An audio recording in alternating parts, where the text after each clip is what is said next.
Okay, what I want to do is briefly contrast what it's like to generate electricity with coal versus using solar panels. And the first important point to get out there is that the cost of generating electricity via solar has been plunging. It's down 75% just in the last 5 years.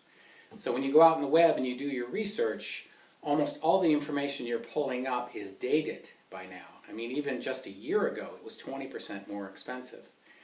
So to give you an idea what they can do commercially, there's a new plant that just opened up in New Mexico. It's generating 500 megawatts of power, and it's doing it for just 5.8 cents a kilowatt hour with zero pollution.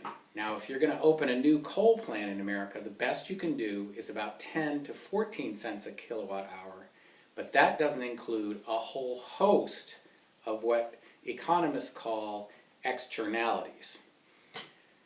Now that means air pollution, water pollution, a whole bunch of things. And now there's a new study out, it's brand new from Harvard Medical Group, and they tried to put a number just on the health effects of burning coal, the cost to society on the health of America. And they said at minimum, conservatively, 9 to 27 cents should be added on to the base price of coal to accurately reflect the cost to society.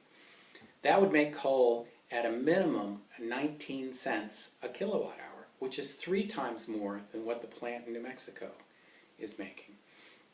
Now, that was just for the health effects. What it doesn't account for is something like this. Here in Maine, we have a mercury pollution problem, and it doesn't really originate in our borders. It actually comes in on the prevailing westerlies from these Midwestern coal plants, which are the source of over half of the mercury in the whole country.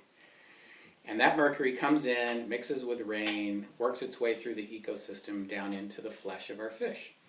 And if you look at the fishing regulations in Maine, buried somewhere near the back, you'll read this very dire warning that says, no pregnant women, no nursing mothers, and no children under the age of 9 should eat any freshwater fish caught anywhere in the state of Maine. So this nice, pristine, wilderness-filled state of ours has fish that are too polluted to eat.